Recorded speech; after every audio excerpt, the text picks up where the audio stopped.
What's going on, guys? It's Nick from Tales, Ales, and Trails. We've got another episode of the podcast here for you today. It's a special one. We've talked to some breweries, we've talked to a mountain biker at this point, but we haven't talked to this group of people before. We're diving into music. We've collaborated with the band Wilder, Red Bluff based band, a great group of guys, all incredibly passionate about music.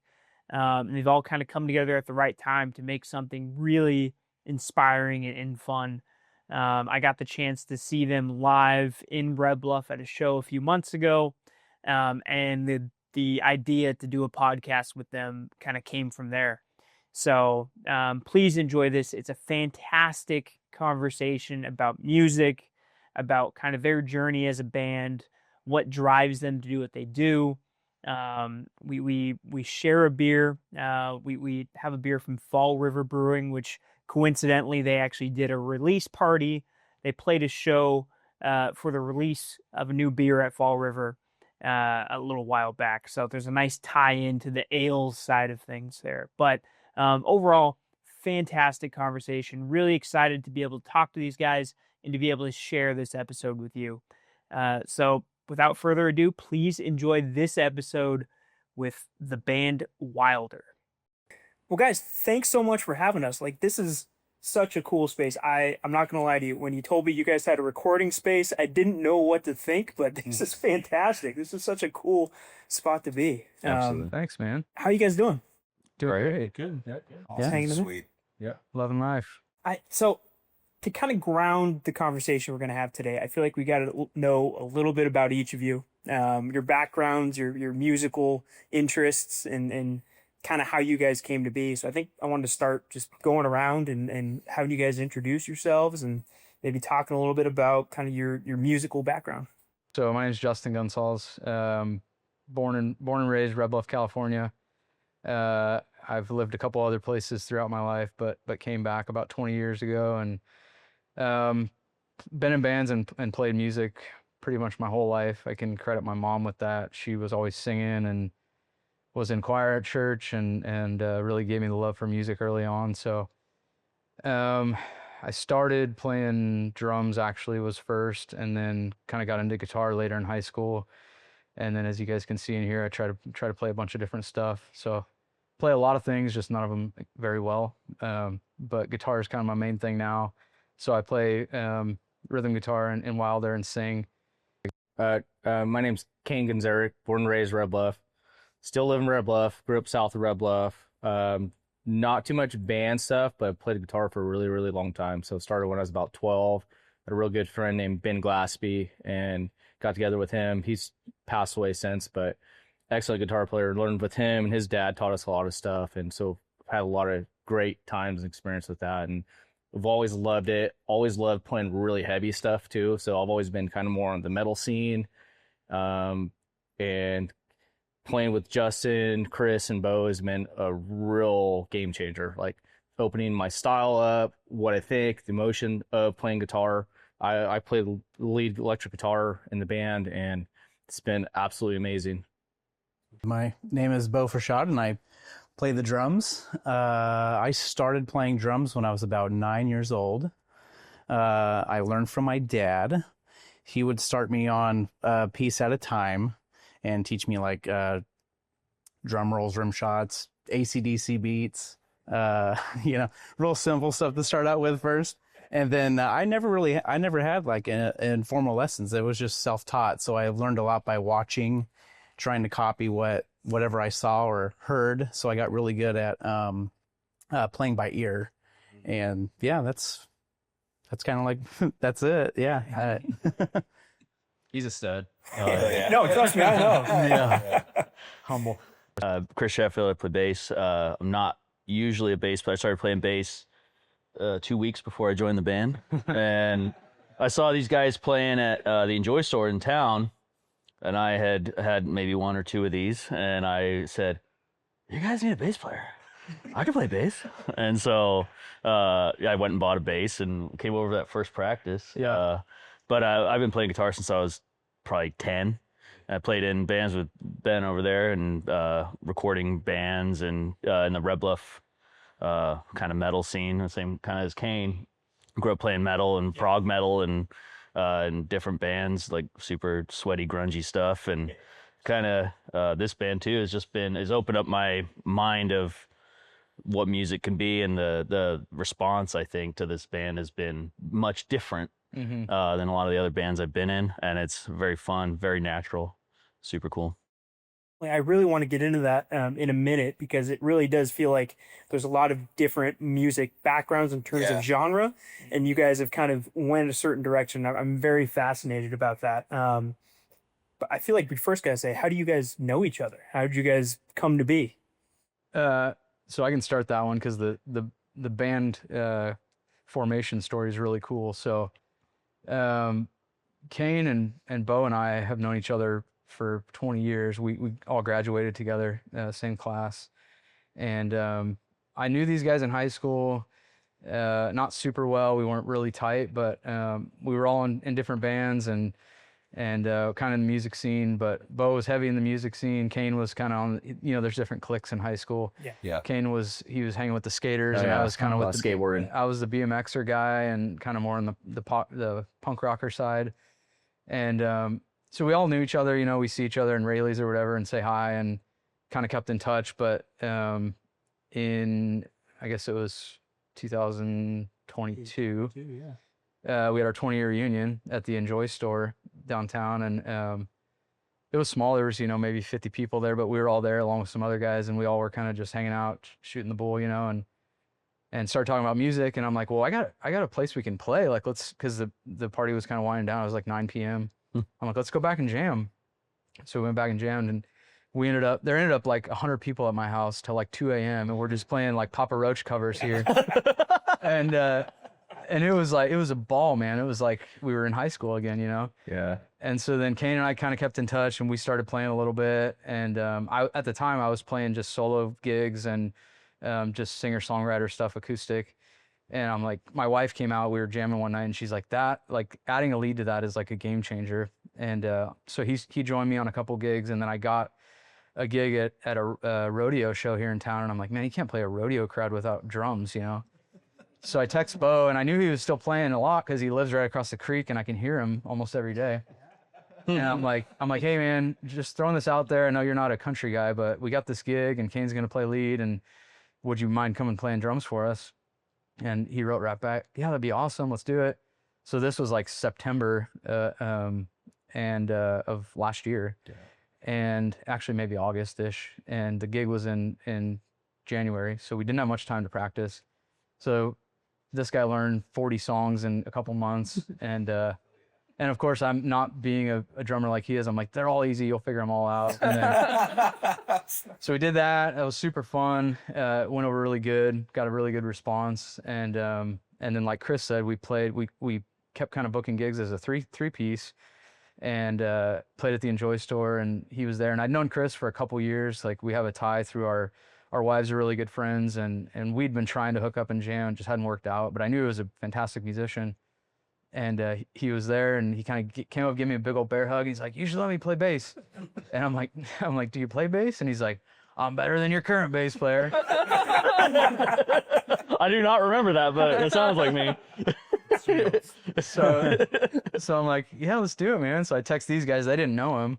And I'm like, hey, this guy wants to come hang out. And we're very like low key, right? So even now we're not a band that's like, well, come try out and see if you can make it. It's like, just come see if the vibes are good. And from the first practice, he freaking nailed it, and he was kind of sandbagging on his skills, and Big time. And so adding the bass obviously added a ton. And then it's been kind of going good ever since, and getting a lot of positive feedback. And so that's kind of the origin story. Yeah. It's really cool hearing other people, because I always feel like my music background, like I went metal into country, like listening to country. And it's really, and I felt weird about that all the time. Part of it is this guy's fault getting me into country. Well, I mean, come on. And it's been a great journey, and it's really cool to hear similar backgrounds. You got to come out of the closet a little bit with it, dude. I know it's hard to do. It Like, was tough honestly- for me too, man. Honestly, when I met this guy, I was like against it. I was like, we're not doing country. No way. No, not ever. Yeah. Well, that's what I want to get into a little bit, because it seems like Justin, it was kind of your background more than anyone else's that was country, right? I mean, in terms of playing music. Oh, he's got the metal in him too. Dude. Okay, You know. But was that just like you guys all got on board with going that style? I'm just curious about how because there's so many different backgrounds in this group, about how you guys said, all right, this is the path we're going to go down. Obviously, it's the right path. You guys, I've heard you guys sound incredible. Yeah. But what was kind of the I guess the discussion around what kind of music? There was a discussion. I think it was just like one of those, hey, I got a gig. You want to come play with me and learn some songs? Sure. Like, okay. I was playing a lot of country at the time, and like you nailed it with our diverse background. Like we all listen to multiple genres, and I'll go from anything from heavy metal and hip hop in the morning to folk music in the evening. But like if I had to pick a desert island genre, it's country. And I think probably I just kind of grew into that, and I just, I love the storytelling aspect of it, and just the simplicity of it, and being a songwriter and just really getting into the lyrical side of it. So the solo stuff was an easy choice because it fits my voice well, and people relate to it, especially up here in Northern California, people love country. So, but the really special thing that happened is Kane came in, and I'm playing like Jason Isbell covers that he's never heard. And then he starts playing like totally, like when we cover a song, we don't try to cover it like the song was recorded, right? And that's taboo for some people, but I'm like, hey, you do what sounds right on the solos. And then same thing with Bo. He's like, yeah, I've never heard this song, but I'm going to do what I think's right. And sometimes we'll go back and listen to it, but we usually, the first take is like blind, just play what you think. And so it's kind of developed into this hybrid where, we definitely, there's bands that we sound like and that, are inspirational to us on the heavier side of the country, but the things that everybody brings in, it's super cool. And we'll be like, we'll send each other songs. And I mean, if you could go through our group text, it's everything from like Chris's crazy, who's Archspire or Dragon Force, like crazy guitar stuff. And then we'll send like, some Every Time I Die, like Mariah Carey's yesterday. Mariah Carey. But I knew I had him when Kane starts sending me like, dude, have you heard of Whiskey Myers? I'm like, yeah. And so he's sending me country songs, and then Bo's like, man, and Bo is like, he's very into like just music in general. So he'll send us like records he's listening to, and it's like, was it Bavarian composer? Like Bavarian opera, and like sounds like from the pits of hell. Yeah. It's weird. It's really weird, even for me. But how many times has Bo said, did you write that song? Yeah. Like we play through it, and it's like, what was it? I don't know what it was. It was some pretty famous country song. And Bo's like, that song's really good. I can't believe you wrote that song. I'm like, sure. But then you play it because you hadn't heard the original, and so it's just like, I'm just gonna play what feels right. Like there's that "Keep 'Em on Their Toes," which is like a real. You heard that song? Yeah. It's like a real folky. It's really broken down the way they play it. Yeah, it almost sounds like the Robin Hood soundtrack from the cartoon. And we started playing it like, no, this is a boot scoot and dance song now. The whole different monster. Yeah, the evolution of that song. Because when I was playing it solo, it's a Brett Cobb song, and it's like very slow, and then Kane's like, I think this needs like a kind of a open up with a guitar solo. I'm like, okay. And then Bo's like, oh, it's got to be faster. And then I sped it up. Now it turned, so. Yeah, there's like a walking bass line in it, and it's like it kind of grooves pretty good. Like the cover of the Weekend song, or what was I always forget. Blinding Lights. So we play that, and it's like nothing like the That's record. crazy, but, yeah. Well, I like that. I mean, I like the covers that put their own spin, their own twist, I guess, their own unique sound into it. Because we say we make it wilder. Yeah, like whatever. There's a song, we're gonna make it wilder. I like it. I like it a lot. Oh yeah. I've heard a couple of you guys talking when I saw you guys play live, that you had been in other bands before. There's a music scene in this area, so it feels like there's been different aspirations over the years. And I've only seen one show of your guys, but it feels like the energy is different this time around. What's different about this group? What makes you guys gel so well together? What makes this different than bands you've been in the past? So I was in a band in the mid 2000s called Distortion Drum, and we were like a high energy metal band, like jumping off PA speakers, stages, like doing all that crazy stuff. I definitely got a bloody nose at one of your shows. for sure. We've heard heard of people getting in some injuries from our shows. The thing that I think is so different about this band is I'm not used to playing 40 songs a show.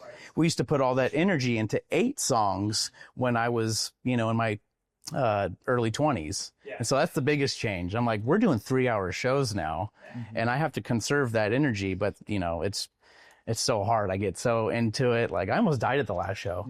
Yeah, I saw you. I was worried about you. It definitely doesn't feel like 3 hours though. Yeah, it doesn't. It goes by really quick. Until it's all over and you go, oh my God. Yeah, what just happened? You feel like you're hit by a train. But my biggest thing is, especially playing in metal bands, like, you play a 30-minute set and everything's gone. It's high energy. And you're smoked. But also, like, just we're up when we're playing, and me and Bo are just goofing around, like being silly, and it's like it's fun, and you don't feel like you have to act like you're a tough guy or something, or like, let's go, It's everyone's smiling, and my wife, she says, like, you're just up there, you're grinning like a idiot, and you're just cheesing because I'm just having the time of my life, And I'm giving Bo one of these, like, eh? Yeah, and sometimes there wasn't time for that at a metal show because, like, so serious, and you're trying to put on, here we go. Like, Yeah, the vibe's so different. It's a completely different vibe. Yeah. Yeah, and it, like, not that that's not fun too, but it's less fun when you're 35 or 48, however old you guys are. And Yeah, thanks. shots fired. Yeah, it's really hard to be like someone in your mid 30s and be like, let's go. It doesn't work the same way. I remember switching from like a metal band to a pop punk band even. Yeah. And one of the things I was like doing guitar in the metal band and then in the pop punk band, and the lead singer one day was like, dude, you got to stop like jumping all over the place. And I was like, right. I'm just so used to wrong place, wrong time. I'm just so used to just thrashing the stage, like getting out there. Yeah. I was in a couple pop punk bands too, and this was like I haven't played in a legitimate band for a long time, but I think the biggest difference for me back then, this is 20 years ago, is like we were taking ourselves super serious, and like, oh, we got, and your audience is your peers, and they're kind of like really critiquing what you're doing, and now we're just like we're having fun, and the music. Like people feed off your energy, right? Totally. So like if we're having fun and they can see it, they're going to connect with that. And then the music piece that connects kind of brings the whole thing together. And then again, back to the country genre, like, we have a lot of originals and we're working on more, and they're going over well. But when you play a cover of a song that like there's a certain Eric Church song specifically for me that like, every time it like brings me back to this I danced with my wife at this wedding, and like everybody has those moments that they can connect with, and then it just the feel good is there, So, and then why the group gels, I think I don't know, man. We're all just like-minded personalities. We're all in similar spots in our life. We all have kids and similar challenges outside of the band, and we talk about work and we talk about kids, and I think at least for me. Like I was at a point in my life where like I come out here and play music every day, but like I needed that kind of like release to kind of turn my brain off, and it's been like such a mental health thing, and I can see it with these guys too, where they're just like, it doesn't feel like it's not work at all, it's just, it's therapy.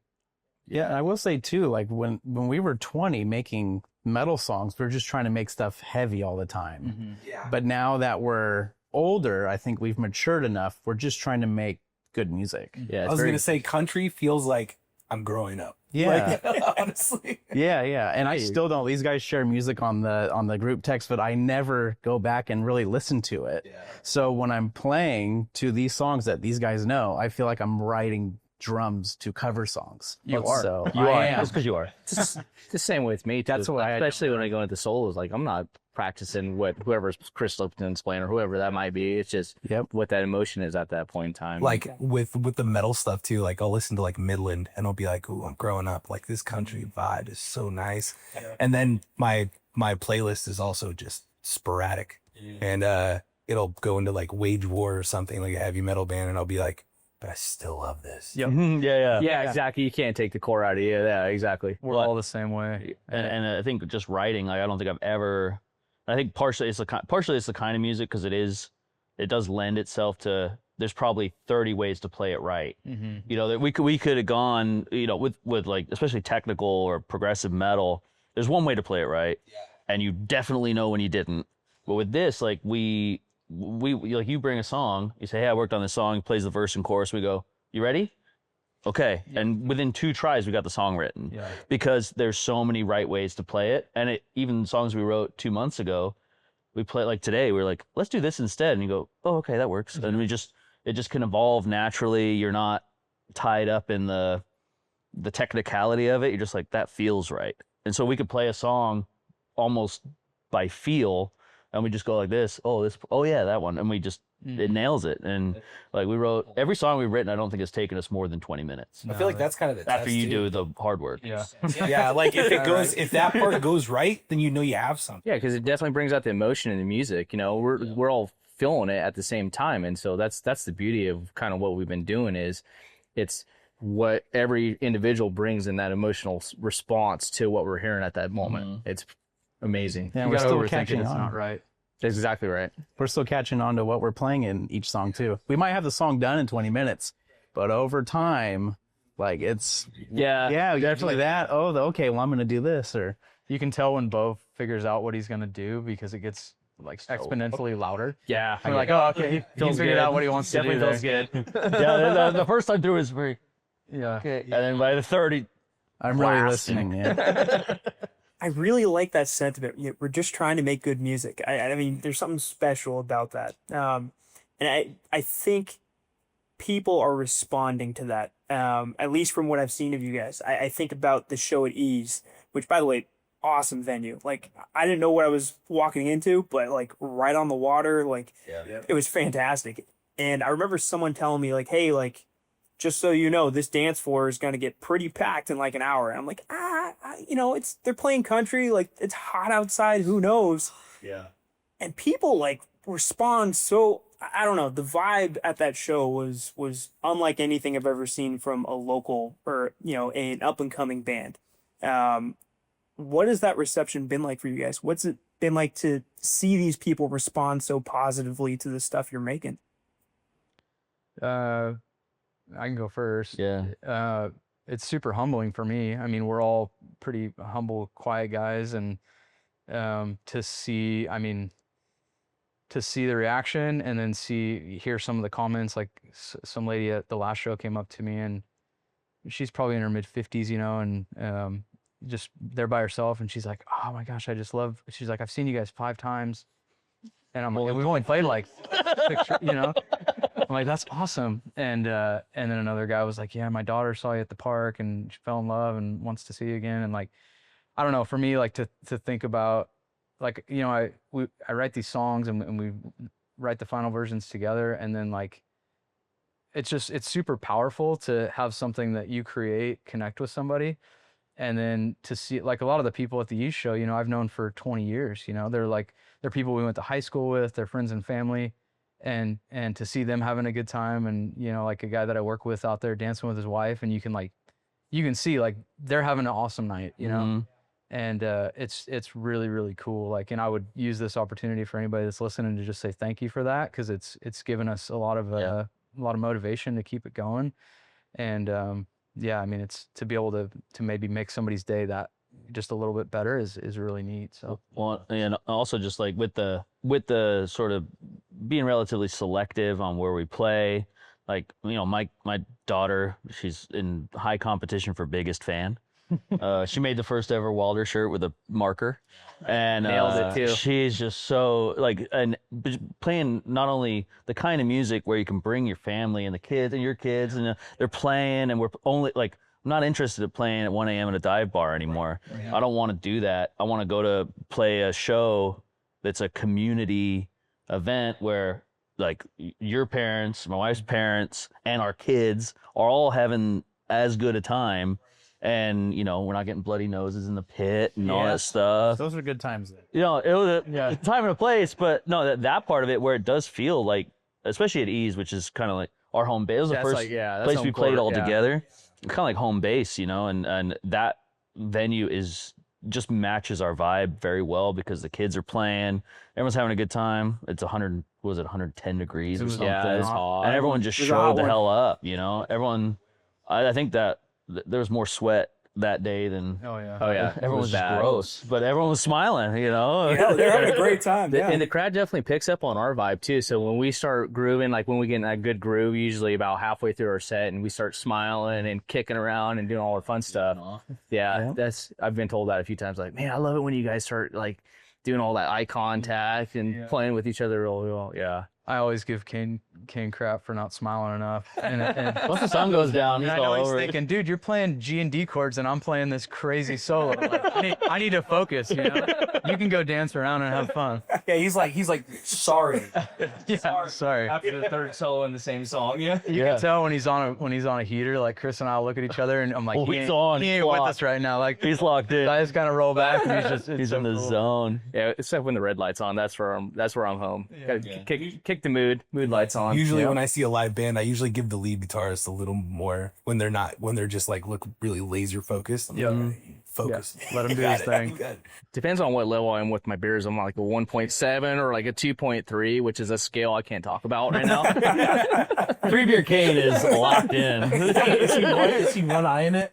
Well, or like at that E show when you broke that string, like, and we just went into that. You're like, play something, boys. And we're like, There's we another kind of one. looked at each other. Another one bites the dust. Yeah, but I don't think I don't think I've been in a band where your singer could say play something. You all look at each other and just go, Here we go. here we go. Well, I Good see one. you guys do it here all the time. You know. So Yeah. do it. But it's like just being comfortable enough to where and not taking yourself so seriously. Like, well, I can't play something we haven't practiced before. Just start playing and whatever comes out, and it turned out pretty cool. But like that's a vibe thing where we'll probably it might sound garbage or it might sound great, but we're just gonna play because Playing something. it's better than playing nothing.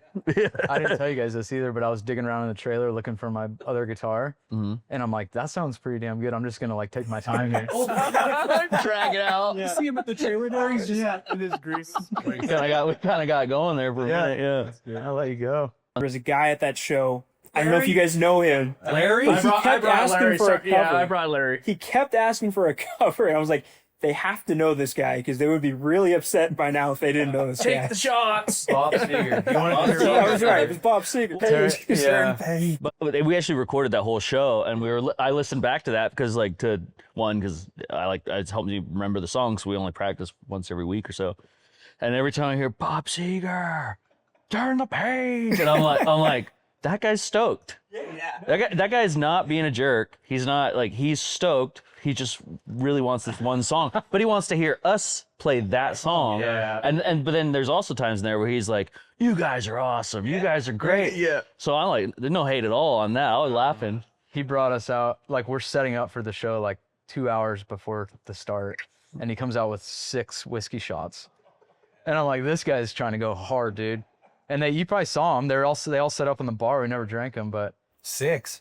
yeah. 2 for him. I don't know. I think it was as many as he could carry, but I like it. I like it a lot. I know Night Moves, Bob Seger, and I was really close to just launching into it because I knew these guys could figure it out, you know, but I didn't want him to lose his mind. I didn't know what he would do if we actually did a Seger song. But again, it's like even that, which I think if you take yourself more seriously, that would throw you off. Yeah. But that guy's stoked on what we're playing. He's in the zone, whatever zone that is. He showed up. It was 107 degrees. Yeah, brought the whole And he crowd, his crowd hung too. the whole Yeah, time. And yeah. by the end of the night, he's up there dancing and high-fiving, and I love it. I'm all about it. You guys are getting some cooler opportunities now. I mean, it feels like things are continuing to progress. You played Fall River for their release party back on August 16th, I want to say, which is, we're drinking some chill pills from Fall River right now. Great call, Chris.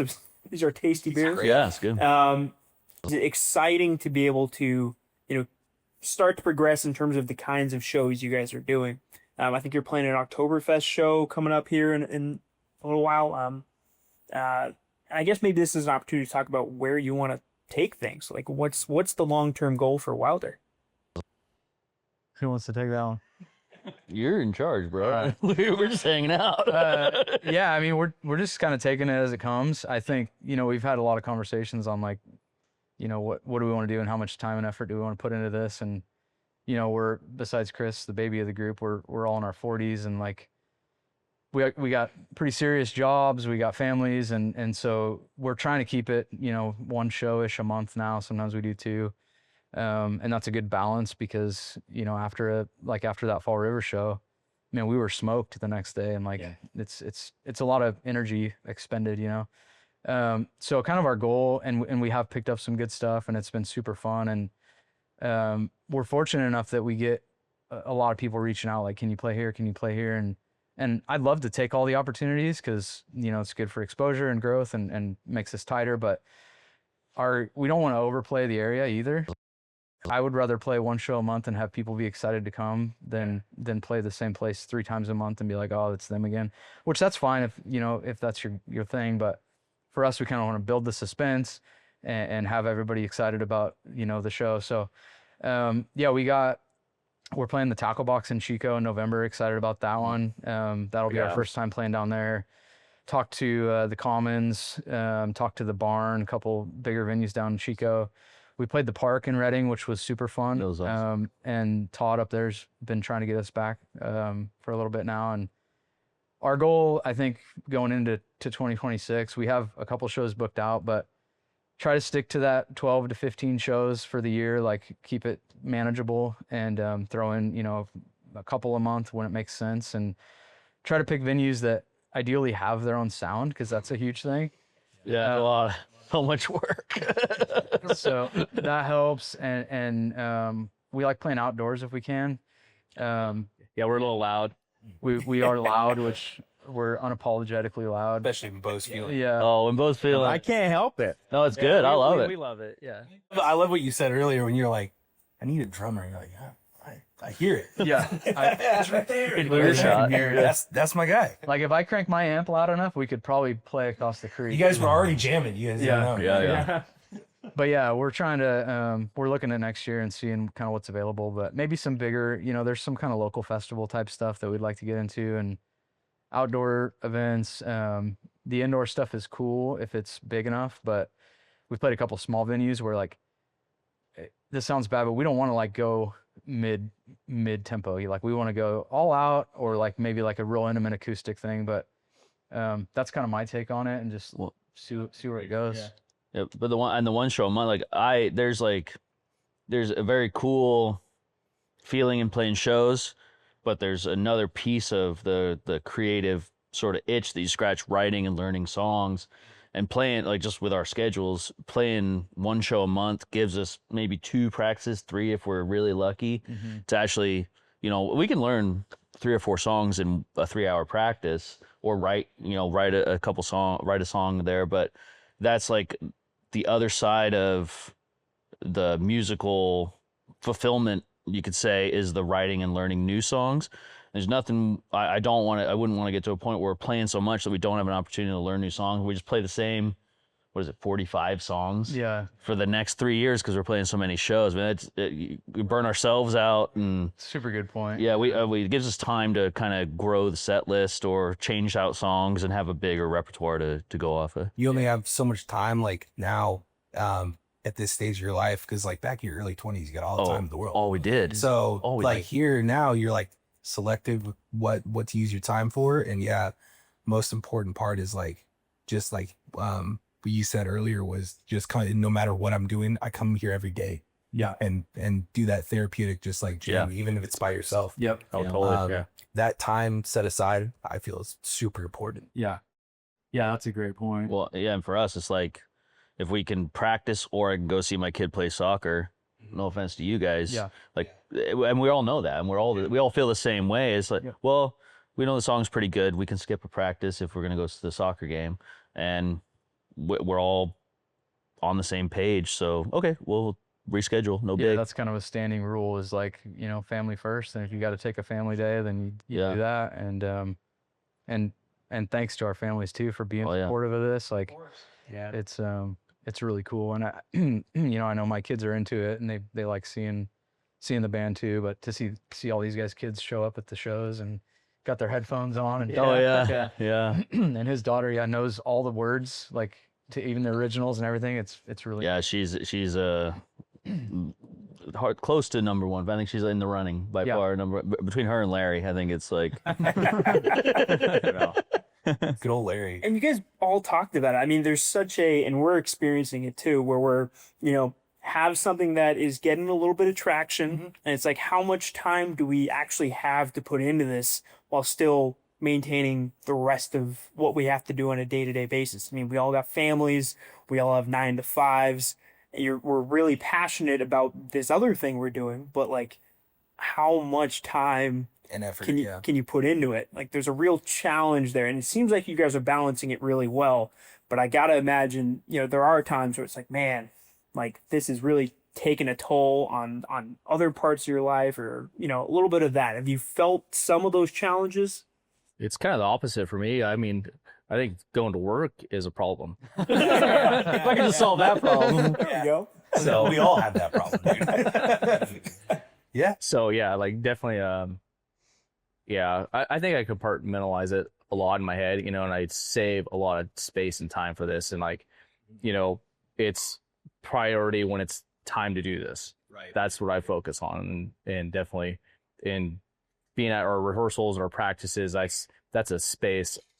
And in my head, I love to have all the time. And, we'll jam for a couple hours, like, oh, we're already done. And like, it flies by. And yeah, it's tough to go. Like, I think the in-between stuff is a little bit tough because, we do a lot of self-practice. We record a lot, and like a lot of our shows that we record, you just listen back to that. It's constantly going in my truck. We'll always listen to that stuff. And so, but when we get those moments together, it's like, yeah, that's a high priority. In my head, like I said, I compartmentalize it. It's definitely a space that I know You've carved out for it. Oh yeah, definitely. Yeah, every time. Yeah. Yeah, the only thing that's hard for me is just those if it's a late night, like we played one of our first shows, we didn't get done till like 2 a.m.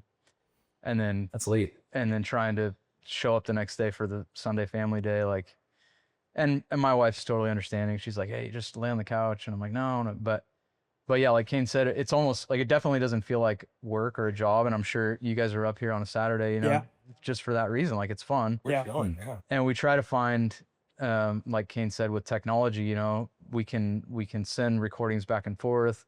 So we try to find ways to keep progressing without it having a heavy effect. Like I'll be out here at 6 a.m. tracking guitar, and that like sets my day off perfect. Yeah, because it's fun. So yeah, I think recording when we got to where we could record the song we're playing. Like I said, we play the song 3 times through, but especially a new song. We play it 3 times through. Bo is engineer extraordinaire, mixing it. So he mixes it all for us, sends us the track. And so it almost feels like you're practicing in your head. I got a 45-minute commute back each way, and I practice in my head all the time. Like, that's how and it's like I'm being refreshed on it all the time. And then when we come in here, you go, oh yeah, I'm not starting where we left off last time. I'm starting with having thought about it for an hour and a half for the last 10 days. I just don't, it doesn't turn off. The recordings help immensely. Oh, it's been huge. Yeah. That's time I have to carve out too. I mean, from family, I have to get into that room and take all those tracks and mix them just so these guys can listen. I'm very fortunate for Bo. Yeah, it's huge. It's huge. No, but I like doing it. It's honing the mixing skills, so it's worth it. kind of a cool story on that. So, and this is a good time to bring it up, but we're close on releasing a debut album. Oh, fantastic. Which is super cool. It's going to be called Where the Oaks Meet the Pines. So it's a line from one of our songs, actually one of the ones we're going to play here at the end. And that song, I'll try to keep it short, but it's a cool story. I wrote that song probably 6-7 years ago, and I really, it's kind of about this area we live in, and sometimes you just got to go up into the mountains and get lost to find yourself. And after I wrote it, I'm like, man, this is pretty good. I want to record it. And I'll record in here and I'll track the drums and everything myself, but it's different with these guys. They're way better. But I knew Bo was an engineer extraordinaire, like Chris said. Mm-hmm. And I ran into him in Rayleigh's like 5 years ago, like right after I wrote it. And we were just kind of talking. And then afterwards, I'm like, man, I should reach out and see if he'll record that stuff for me. And then here we are 5 years later, like we're recording it together as the band, Mm-hmm. So it like totally came full circle. Pretty neat. It's crazy. Neat. You guys are going to actually play a couple songs here for us, which we're super excited about. I kind of wanted to book and this conversation, which has been fantastic. Thank you guys again. Oh, thank you. Thank you. I wanted to ask each of you about what this journey has been like so far. And that's a very broad question. It's intentionally so. Getting to, like you guys said, just focus on making good music, doing it together with people that you know, and getting this kind of really positive local reaction pretty much everywhere you've been. What's the journey been like? What does it mean to you to have been a part of this so far? Well, when Justin approached me in the beginning, like you guys all know right now, I came from metal, so country is not my thing. I still don't listen to country. Like, I don't go out of my way to listen to country. So I'm debating, like, is this something I want to do? Like, I'm a rock guy. I'm a metal guy. Yeah. Do I want to play in a country band? But through the months, though, I found out that I can still apply what I used to play and put it into country, which influences Kane, I would assume. Like, Oh yeah, big time. he's like, I'm turning it up louder, or dude, I'm hitting these chords that make it sound even bigger. Like, All the time. you know. So you use the double bass pedal in your There are Yeah. First country band there that I are know of. there is a song with the double bass. Yeah. Funny you say that, because we were talking about that in our group chat, and I got to thinking, and I'm like, so I asked my buddy Chat GPT if there's any country songs with double kick in them, and it's like none that I can find. You know, maybe some live versions, but and we've thrown it in on a couple, and it's awesome. Yeah, even if it's just quick, like it's there. I could tell you one. Yeah. Well, we fell in the. I was guilty of this a couple weeks ago actually, and we were writing a song, and it was grooving, and it felt great, and it was like, you know, it almost feels like we're falling into the song. Yeah. The song's already there, and we're just kind of like finding it. We're walking up on it, and I was like, I don't know, is that really country? And these guys are looking at me like, who cares? What are you talking about? Yeah. Who cares? You know, I like getting in my head about it. I'm like, that's not really country. And then they're like, I think you forgot the point. It sounds good. It feels good. People will like it. Who gives a shit? You know, or who gives a darn? Look, there's no censors on this podcast. You're good, man. No, I mean, that is like, I fell back into getting in our own way, and I'm getting better about not doing, oh, well, should we do this? Because we did this in this song, and we do this kind of thing. Like, it doesn't matter. Just play something that sounds good. I wanted to say that too. I'm just not writing because it's country. I'm just going to write what I think sounds good. And if it sounds good, that's a bonus, you know? So I'm not going to go, oh, it needs double bass here, or, you know, 16th notes on the ride. Like, no, I'm just going to play what sounds good. So. I was going to shove in a blast beat. Yeah. I'm going to blast here at the end. You know what the song needs? We seldom like correct each other too, which is kind of cool. Yeah. So, I mean, we'll make suggestions, and Bo probably gets frustrated because I'll get behind the kit and be like, no, you should do this, and I'll do it way more poorly. But it's like, if you want to play that, like, roll with it. You know, there's not really an agenda, but. Well, it's kind of the improv group, the yes and rule. Yeah. It's like, I want to play this. Okay, yes. Then you should, and I'll do this, and it's sort of, it cascades. Yeah. And like I said, it feels like we're digging up to find the song. The song is there. That even modifies and morphs the later we play it, the more we get more comfortable. When Bo starts opening up, everybody's opening up. Like, there's been multiple times where we've been playing a song for 2 months, and we play at a different time, and someone does something, and we all go, oh, there it is. Yeah. There it is. That helps. That's where the recordings help too. Yeah. Because you're really like soaking in that song and like, oh, I know what this needs. Yeah. I think, to circle back to your question on the journey for me, like, so I wrote kind of a little poem, and I used AI to like have this old cowboy say it, and we put it over some weird music, and we opened the show with that. You probably heard it, just to kind of build the suspense, you know. And it talks about, like, you know, music can heal you. It can bring you up when you're down and down when you're up. And that's, I mean, I think it just connects so deeply with all of us. Like, it's just such a big part of our lives. And so the journey for me to get deeper into music, to become a better musician, to become a better writer, and then be able to share that with people like I talked about, that's been the biggest piece for me. And I could care less where it goes, you know, like, we're just having fun. We're not trying to make it big and do this huge thing with it. But it's just a really cool chapter in my life specifically, for sure. So yeah, to piggyback on that, yeah, like, I definitely feel like my journey has led me to be where I should be, in a sense. you know, this has always been inside me. Playing different genre, whatever, doesn't matter. But as far as like playing, especially with these quality gentlemen over to my right hand side, yeah, this is where I need to be at this time. That's how I feel too. Yeah, like my drumming has matured over the years. It used to be like, how fast can I do this? How many fills can I do in this song? And now it's like I'm servicing the song instead of just doing chops or whatever. So it almost feels like a perfect storm kind of thing. Like everything kind of fell into place at the right time for you guys to be able to do this. Well said. Yeah. Well, and I think also like me switching to bass is almost like I started over. Yeah. I had to think about everything I'm doing differently, and I didn't. You know, we always made fun of bass players my whole life, obviously, and we still these guys do. Who doesn't? Yeah. But it's you just don't realize how much the bass moves the song around, and even more so in this kind of music, like where you just a slight change in how you're playing just does so much to the song. It changes the whole feel of the song. And we'll try to practice without him, and we're like, that's missing. That's so it's painful. Yeah, no one's feet are rumbling. So it's but no, it's I think that for you get stuck in a rut, and I've been playing guitar for 25 years, I guess, and you just get, like you're saying, more and more technical and just more worried about getting everything exactly right, and then just switching the instrument and saying, oh, well, you don't even really know how to play this, so you better figure out something. And that's been huge for me. And it's been super fun and challenging. And but luckily these guys are good, so I don't have to worry too much about it. Which is crazy. It makes it look like he's been playing the bass for 20 years too. So he's like, I have a certain way of playing, but I think I probably enjoy playing bass more than I enjoyed playing guitar. And I really enjoy with Justin's direction. Like I said, I'll just follow wherever these guys want to go, because Justin has a great, I'm not bigging you up, don't get a big head or nothing, but he's got a vision for what he wants for the band, for not just the feel of the band and the sort of climate or culture, whatever you want to call it.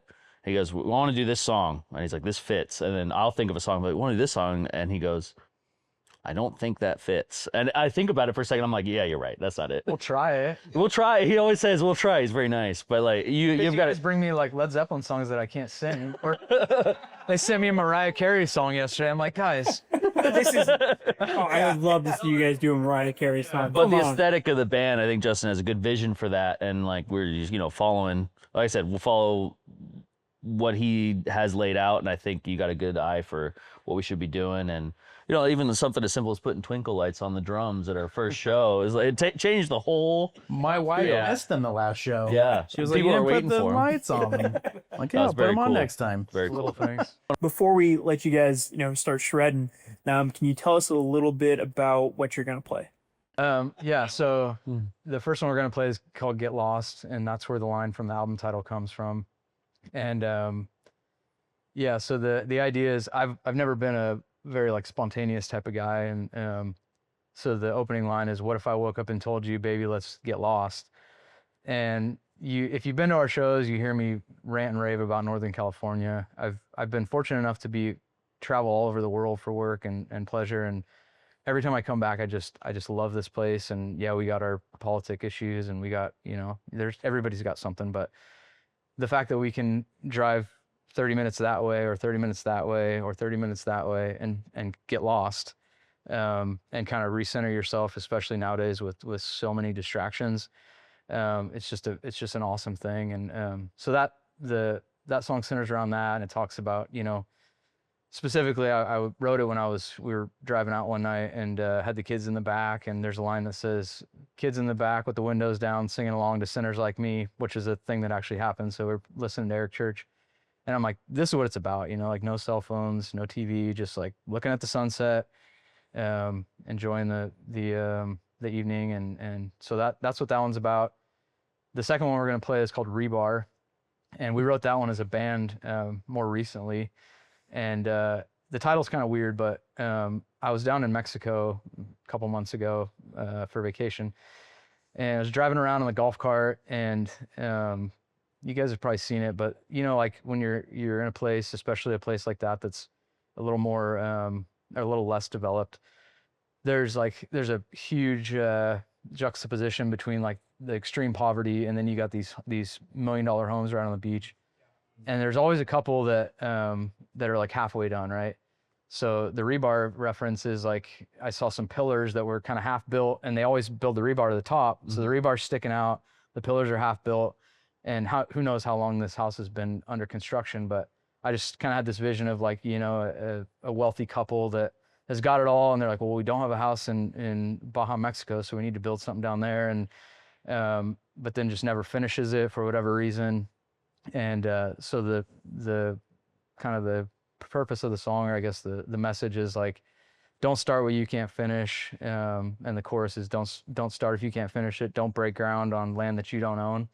So it's really the whole idea of like kind of being all in on whatever you're in, and not having, you know, a million things going on at once, and half-assing it all.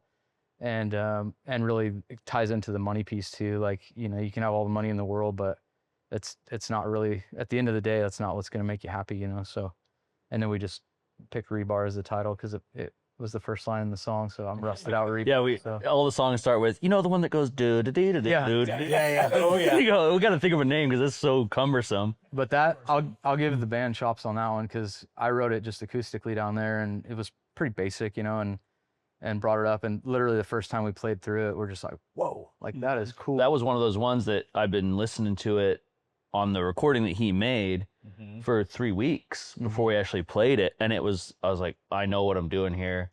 And I think we all kind of like had been filling in our parts in our head on that, and then we basically, you counted it in. Yeah. And we all just played pretty much the whole song the first time through. And, you know, obviously technology has some downsides, but that's a pretty good one. Yeah. Yeah. And we were actually tracking some of the scratch tracks for the album, and I realized that I only know about 70% of the lyrics to the songs. And I was like, that's a really good song. Holy crap. That's like, it's poetry. Cool for us to all hear what everybody does. So I'm so focused on what I'm doing. I'm like, that's like, it's like poetry. Good job. I didn't even know they said that.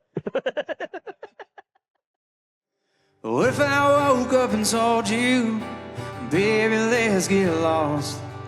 It's something that I rarely do, but today I feel a little off. It's like I'm running head first into a storm, chasing a feeling and I can't stop. What if I woke up and told you, baby, let's get lost? Take a child down the back road, till there's nothing but old trees. Park the truck, watch the west mountains, putting that song to sleep. Got the kids in the back with the windows and singing along to Santa Drive me. Sometimes getting lost is the most fun you'll ever be. Stressful days and hard days, man, they keep on coming. I see that spirit in your eyes, baby, and it keeps me running. I'm just a passenger on this train, no idea of its destination. I didn't buy a ticket, and I don't see no stations. Head west down the tracks, till there's nothing but old trees, watching the world fly by through the window, wondering where they lead. Ride this train anywhere, as long as you ride with me. Sometimes getting lost is the most fun you'll ever be.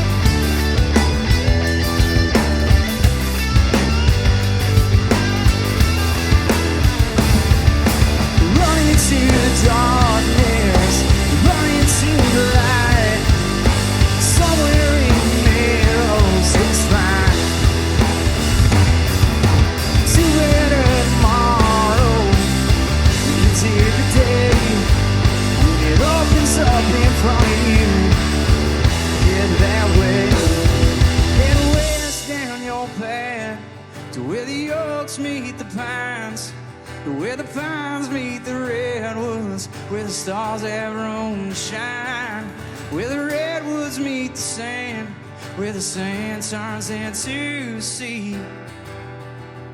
Sometimes getting lost is the most fun you'll ever be. sometimes getting lost.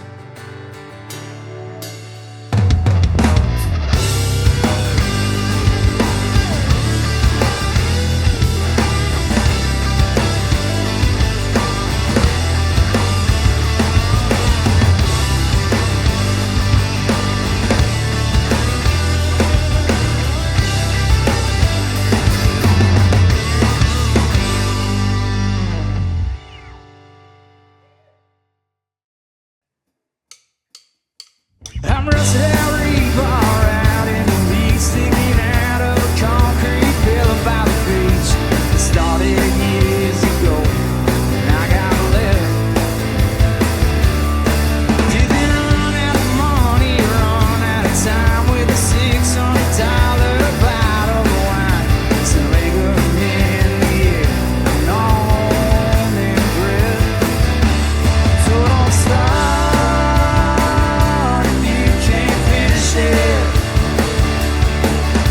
Don't break ground on land that you don't own.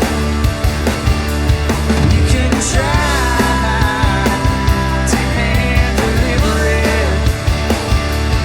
Your foundation don't mean that you have a home. She says it's finished, I say it's on hold, but I walk past the mirror and I'm getting old. I ain't got much time left to get it straight.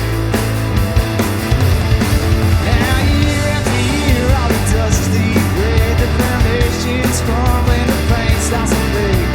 Seems like all we do is lie in the way. So don't start if you can't finish it. Don't break ground on land that you don't own. You can try to hand deliver it. Your foundation don't mean that you have a home.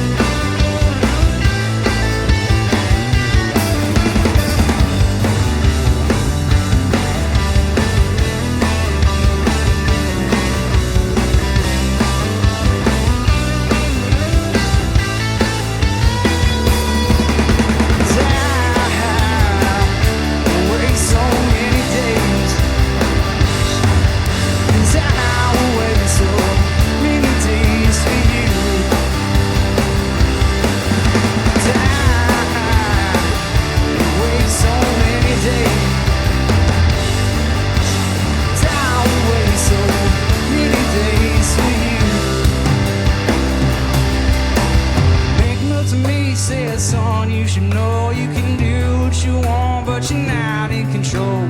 It'll all be what it is till it ain't. We all go through this life one day at a time. We're all under construction, but we're doing fine. So stick locked in from the rebar to the gate, and don't start if you can't finish it. Don't break ground on land that you don't own. You can try to hand deliver it.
thank you guys again. Before we let you go, anything else you want to add? Anything you want to plug about what you got coming up? You already said Tackle Box in Chico, November, right? It's November 14th.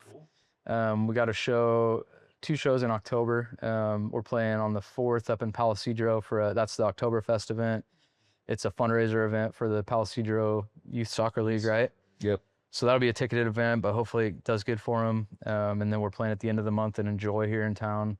End of October. End of Yeah, October. 25th of October. Well, we're doing Country Under the Stars at Jibble Creek Stars. in Red Bluff. That's going to be a fun show. We're playing a split show with another local band. Yeah, September 13th. That'll be a good one. It's like 6-hour show with 2 other bands, and yeah, go out there and get after it late night. We'll get a dance between. Yeah, and Yeah. we got a I should couple get to more hang out with their families. couple more in December, and we're booking out into January. And only other thing I would add is just a thank you again to anybody that's listening and has taken the time to time is the most precious resource we all have, and taking the time to come to a show or buy merch. Like, we've sold a bunch of merch, which is crazy that people would want stuff with our name on it. But Designed by my beautiful wife, Yeah. who is Yes. awesome. Chris's wife Marky has been killing it on the merch Nailing game. it. The Yeah, merch. very cool. But yeah, just thanks for the reception and the support, and Yeah, I love the dancers. Gotta say, Oh yeah. yeah, bring the dancing. Well, thank you guys. This Thanks, guys. really has been Thank you. fantastic. Thanks for having us. Thank you. Really, thank Yeah. you guys. Appreciate it, guys.